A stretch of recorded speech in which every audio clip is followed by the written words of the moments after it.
During my medical studies, the structure that interested me most was the human bone. The human bone is the most optimized structural material. It is a tube with a very hard and strong outside, and it is filled with a lightweight sponge.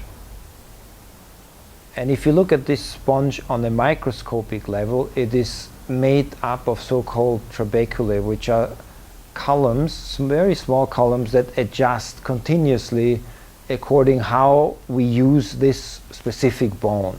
Like if we start running, the trabeculae inside our legs will adjust to the force of the running. If we stop running, it will slowly change again.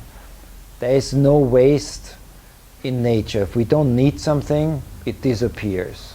And if we need something, it is built up. Just like muscles get bigger when you train them, and when not, you use them. And so this kind of understanding, when you fix a bone, you have to understand the structural component of the inside, how to put things together so they will be strong. And bamboo is very similar to the human bone. It has a tubular outside structure, and it is a very flexible but strong material.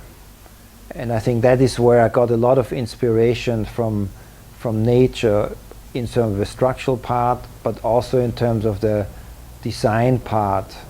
We find that nature is a great inspiration to design things in a way that it catches the human mind and that it makes things interesting. And sometimes it's the little irregularities in the design that will actually make somebody smile, or that will actually make a certain note ring up on a line or in the design of a building that attaches somebody's heart to this building. It is this connection that we try to create. We try to learn from nature, and we try to implement what we learn into our design in order to reach out to the hearts of the one who is looking and who is using our creations. We find that nature plays an important part in the growth of the children and the growth of character, and also for the right growth of the body. I myself grew up in the mountains, and whenever I needed a point of peace, I ran up a mountain to the point of exhaustion, and then the exhilaration and the view and the quietness became my anchor point. Nature connects. Nature has this ability to touch our hearts. It is so easy to make somebody smile with a waterfall, a beautiful flower, a beautiful tree. So nature has this ability to touch our heart, to connect to the heart.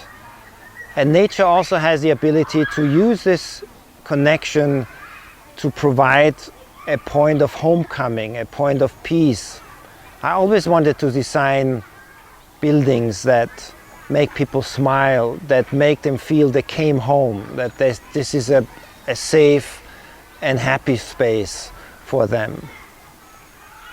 So I see that nature is very important to provide this connection for people, especially people from the city who have never touched the earth, who have never gone barefoot, to have this opportunity to connect to something else than their mobile phones and to then the Wi-Fi. Children are so great because they are so open to connect to a space of happiness and a space that we provide. And I can see how it works in the school, you know, parents complaining that children wake them up in the morning and say, when do we go?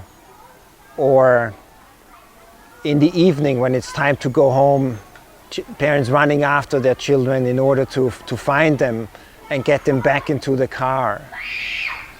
So, and of course overall by an atmosphere of laughter and ease and happiness, as you might hear in the background. And because of the way we designed it, it's like a village. They have to run around a lot from one building to the next. They do that barefoot.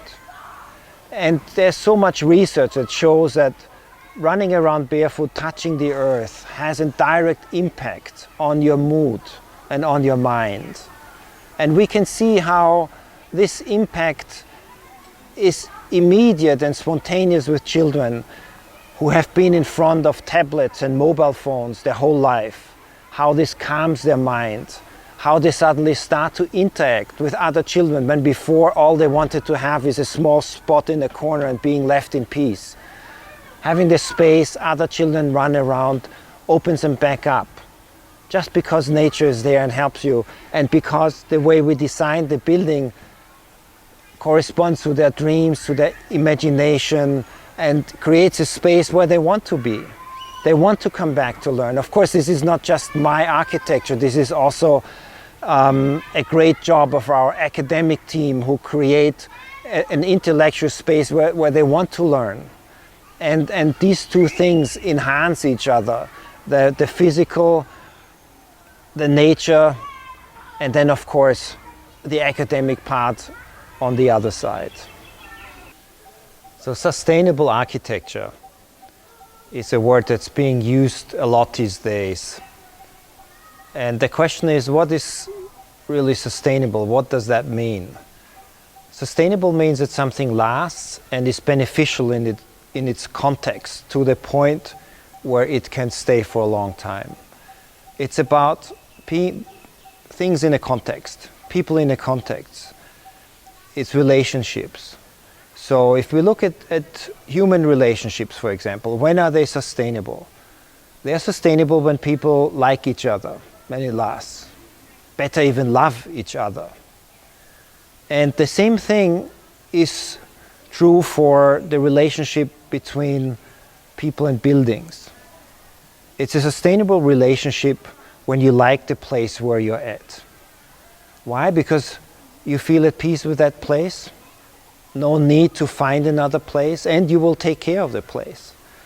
So sustainability is in direct relation with a sense of peace and harmony and happiness in a space. If people can't feel that in a space, this space will be abandoned and is definitely not going to last. How do we achieve this from the architectural side? For us, the most important part to help connect is nature. So how do we bring nature into this? Nature can be brought into this sustainability business in different ways, with the materials that we use, technology, with the design, how we place things into an environment, how we connect a building into the space instead of imposing it on a space. This is all related to an aspect of sustainability, because only if things come together, a building will benefit and survive. For us, the materials of choice to achieve this are bamboo and earth. We see these as materials with a high functionality that just haven't been brought to their ultimate potential yet. It is important for us to bring these materials into the 21st century with modern engineering science and with modern design. Very much like in this hall. Here we used engineering science to calculate and construct these arches, these trusses. So here we're using truss technology as it is used with concrete and steel everywhere in the 21st century. These trusses are being prefabricated after having been calculated by an engineer in detail. How many bamboo columns are on the bottom side, how many on the top side, how do they connect, how do we connect the trusses, is all a result of facts. It's a result of the wind force, of the shear force, of the load, of possible earthquakes. It's all been calculated. So this is where we're trying to take out or bring up natural architecture with natural materials from the hippie age to the modern age. And the same is with the other materials that we use.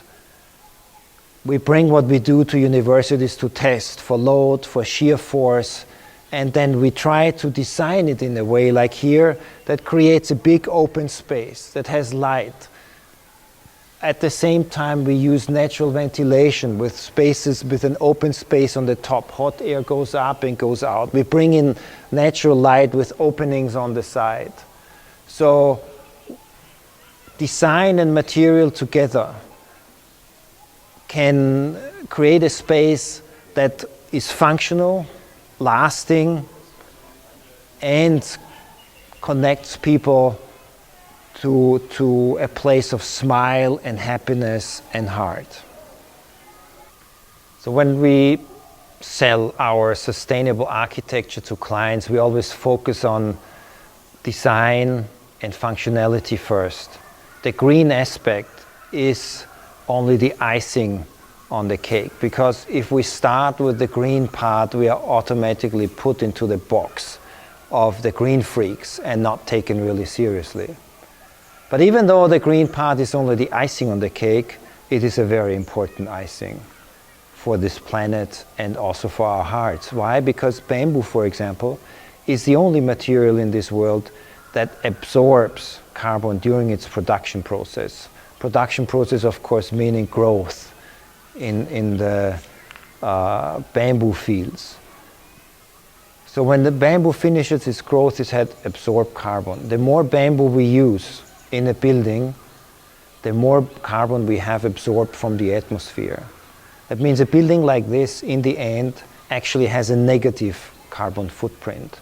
That means after finishing this incredible building, we have reduced the carbon load in the atmosphere and not increased it, which is completely opposite as if we would have used steel. Steel would have used carbon during production, during transportation, and then also, of course, when it falls apart.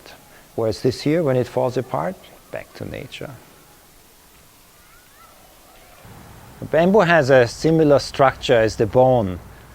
It's a tubular structure with a hard outer shell that is regularly reinforced by these nodes. So it becomes a very strong tube. In structural architecture, a tube is the strongest structure that you can have, and it's reinforced and at the same time super lightweight. But pound for pound, the tensile strength is higher than steel's. And in terms of load bearing, it has the same capability as hardwood. So it's a very functional material. The main problem with bamboo is its image. Mainly in the tropics, where people grow up with bamboo, for them bamboo has a bad image as poor man's timber. They think it doesn't last long, it is weak, the insects will eat it. And that is true if you choose it wrong. Because bamboo in its early years is full of sugar and has very little fibers. So in its early years, it is food. That's why the panda bear likes to eat it, elephants like to eat it, the insects like to eat it, humans like to eat it. It's food. And if you choose food as your structural material, well, then it will come down on you. And the reason why they choose it wrongly is bamboo is a grass. So the newer sprouts grow on the outside and are easier to cut. The human being is lazy by many people's attitude, so they take what is easy to get, is the outside ones. If the bamboo becomes about 4 years old, the sugar content reduces and the fiber content increases. So at about 4 years of age, bamboo becomes construction grade material. And that part, these pieces of bamboo are more in the inside of the clumps. And then when you choose it right, and additionally treat it, so we have to drill some holes into the bamboo and then put it into a solution for which we use a natural salt called borax and boric acid.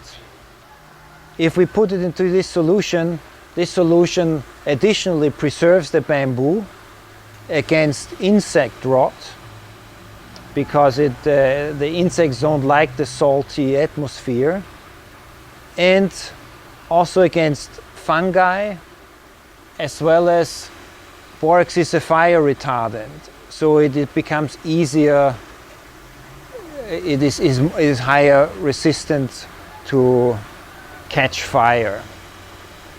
And if we do all this, the bamboo can last 60 to 80 years and be a very competent structural component. So what is the responsibility of the architect? How far does it go?